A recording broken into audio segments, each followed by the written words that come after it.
My very first Tory Burch bag, what fits inside, and 5 contemporary bag brands that you should know.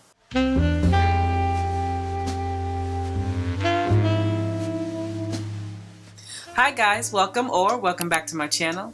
If this is your first time here, my name is SimplyKura, and I believe that when you feel good, you look good. So on this channel, I show you how to take fashion and use it as a tool to help you look and feel your best. Let me just show you the bag, I'll show you what fits inside, and give you some more bag information.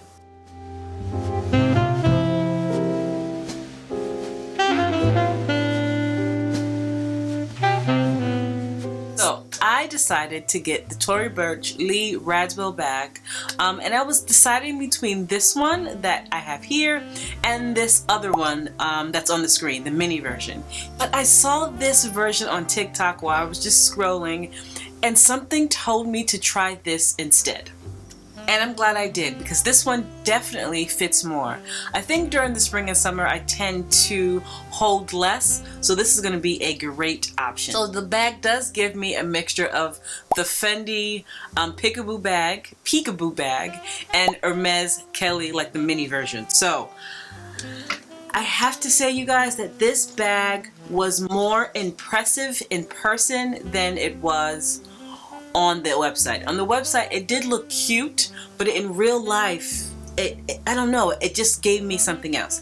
I will say though that I prefer that the bigger ones kind of slouch right here, and the slouch to me gives it more of the Fendi Peekaboo vibe, and maybe over time that will do it, I'll let you know, but as of right now it kind of sits up straight, and that's okay.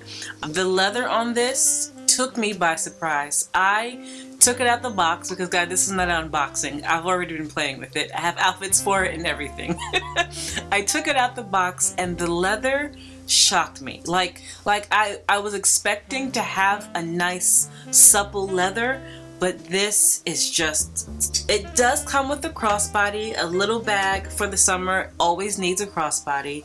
It has many compartments. 1, 2, 3, 4 compartments. It also has inside where you could put your cards. Very convenient bag, beautiful quality, and I wish that it came in more colors. It comes in a good amount of colors, but if it was a nice bright summer type of color, it would be great. But luckily this color goes with everything. So let's show you what goes inside. So usually in my bags I keep my makeup case. This is obviously not going to fit in there. I mean, I could try it, but that's just not going to fit in there. So I will take the contents of this bag to try to put it in this bag. So in that bag I usually have my lotion. Put that there. I have my mirror. I have several, I'm sure several lip products. And that's about it, usually, right? Oh no, and my hand sanitizer. So that should fit in there. See how that works out.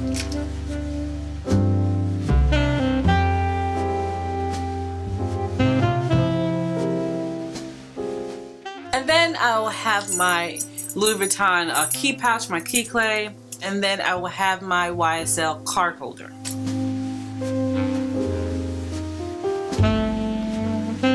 I would have my Chanel lip balm and my gum. And of course I would have my phone and a pair of sunglasses. My sunglasses probably would not fit in here. I like to store my sunglasses in the case in my bag. I am a sunglasses fiend. If you haven't seen my sunglasses video, go check it out. I'm very protective of my glasses. I take very good care of them, so I wouldn't just throw them in there. I would probably keep them on my face, put them on my head, or lay them on my shirt. So my sunglasses on top of all this wouldn't fit in there. But then I also have my phone. Let's see how that fits in.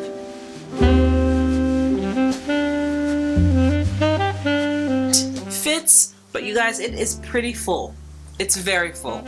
And with all that in there, it does not close. And as you know, I live in New York City, and leaving my bag open for anybody to just put their hand in, it's not the move. So I can stuff all this stuff in there, but I absolutely would not. What I would do is probably hold my phone. I would have to carry less lip products. This is everything I need. This is a lip gloss, everything I have. A lip gloss, a liner, a lipstick, and 2 balms, and that's just unnecessary. So we're gonna do the balm, a lip gloss, and a liner.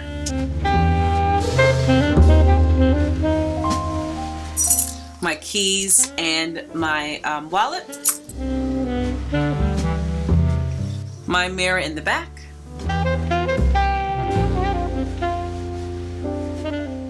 And that will close. And how friggin' adorable is this? If you haven't seen it in real life, I would go see it in real life. It is so cute. What I love about this bag, guys, is that it's unassuming. If you know, you know. The only place that has a lot of branding is right here that says T for Tory Burch, obviously. It's nowhere else. No. It's unassuming. You just know it's a really cute bag. It could be Fendi. It could not, like, you don't know unless you actually know. So yeah, guys, that is the purse. Let's get into some other contemporary bags that are worth a look. On my channel, my goal, amongst other things, one of my goals are to bring you information about fashion and beauty and not just regurgitate what everyone else is giving you. Now, there might be times that I do regurgitate because I like what everybody else likes. I always want to include an element of discovery, right? There are so many bag brands out there outside of heritage houses and luxury houses and contemporary bags that we need to explore. I am an equal opportunity type of shopper. I love luxury, I love contemporary, but I also love the lesser known bag brands, and I want to give you some. The first bag brand is called Cafune, C-A-F-U-N-E. This bag brand is beautifully made, 100% leather, and is so sought out after that you have to pre-order this particular bag that I'm showing you right now, and it won't get here I think until April, because the craftsmanship is amazing, because it's sought after and people buy it. It comes in a few different colors, and that's what you want, right? You don't want to spend, if you don't want to spend money on luxury, you still want your bags to be a good quality. And again, what I love about these bags is that they are unassuming. It's either you know or you don't know. All you know when you see this bag is that it's good quality, right? And that it is beautiful. Besides the bags that I'm about to tell you about, on this channel, we've spoken about several contemporary bag brands that are lesser known. We've talked about Mansur Gavriel. We've talked about Anima Iris. We've talked about Cosnell. All of these brands I will put in the description box if you're new to this channel and you haven't heard me talk about them. They are fabulous and they aren't designer. The next bag brand that I want to talk about is Carolina Santo Domingo. This brand was actually picked up in 2017 at Barney's. And though Barney's is closed now and is part of Saks Fifth Avenue, the merchandise that they allowed in their store was top tier. Barney's is well known for having the best of the best of the best. So that just tells me that this brand is giving what it's supposed to give. The first bag that I initially saw with this brand that kind of drew me in was this very structured crescent bag.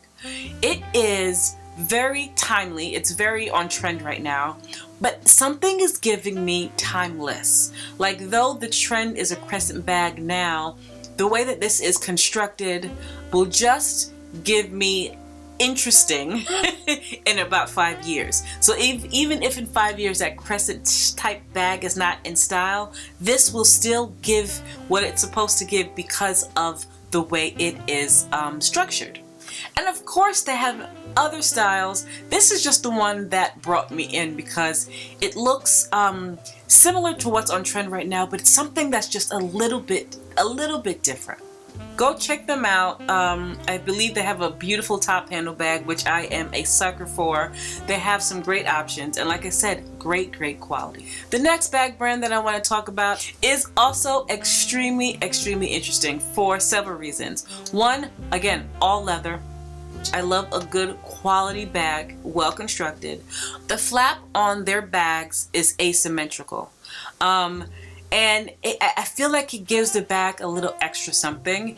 It is a take on a classic looking bag, but with a little bit of fashion, if you will. I feel like we have, and me included, we have been wearing the same things because of Instagram, because of YouTube, because of TikTok. We as a collective have been wearing the same things, right? And I love that this bag gives you that classicness, if you will, but also gives you that asymmetrical touch to stand out just a little bit from the average type of bag that looks like this. And they have tons of options. The color palette is pretty neutral, which is fine, which is actually really good for a timeless piece if you are that type of person. And yes, this is one of the bags. I have a list. I have a contemporary bag list. I have, of course, a luxury list. If you haven't seen that video, go watch it out. I have a makeup list. I have a skincare list. I have a list for everything that I want to try. And this is at the top of my contemporary bag list that I want to try.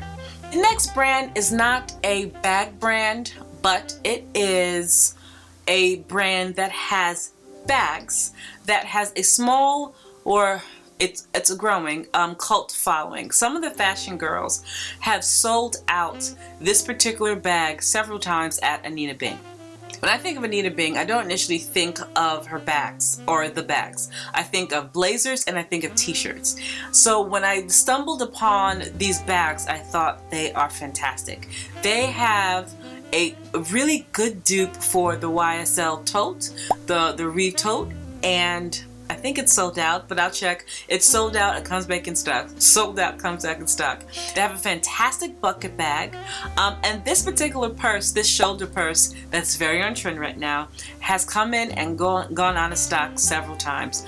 And I think it's a good brand to keep your eye on for different types of looks. So Anita Bing, though it's not my first thought when I think about the brand, has kind of caught my attention. The next bag brand I want to talk about is actually not part of the 5, but I recently discovered them and I want to get you guys' opinion on this. Lily & Bean is pretty much a bag brand that is a dupe kind of bag brand, but not what you're thinking. It's not like they take a Bottega bag, for instance, and put Bottega on it.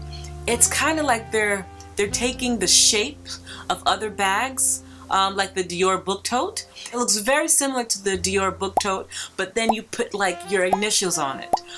This particular bag, I want to get you guys' opinion, is a complete dupe for the mini Hermes Kelly. No, it's not claiming to be Hermes. It doesn't say Hermes anywhere. It is leather, and I was looking at it like, oh, this is really cute, but I don't know. I usually don't have a problem with dupes, but for some reason this is making me feel away because I've had dupes before and I've showed you my dupes. I want to show you guys. I'll leave the link. Let me know what you think about that. I'm pretty curious. And the last bag brand that I wanted to talk about, again, I don't want to mispronounce this, so it's right here on the screen.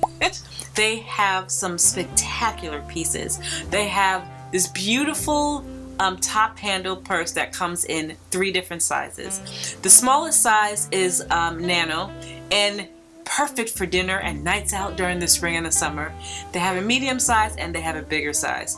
I am a sucker for a top handle, and these are screaming my name. Probably not the biggest size, but the medium size and the nano size looks so good. They have different colors. It comes in black and beige and a nice soft pink, and again, unassuming. You know or you don't know. You just know when you see it, it's a cute bag. I just wanted to show you my new purse, show you what fits inside in case you were wondering, and give you some more information. Let me know what you think.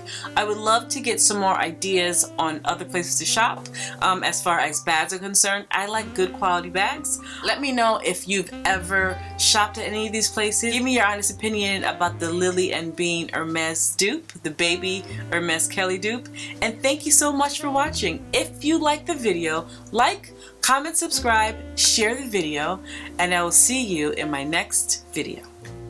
The first thing that I have been loving is this faux shearling clutch from COS Stores. I was actually watching Krista from Krista Stylista, and I'll put her channel in the description box, and she got this purse and did a fabulous review on it and convinced me enough to go and buy it. I love that it is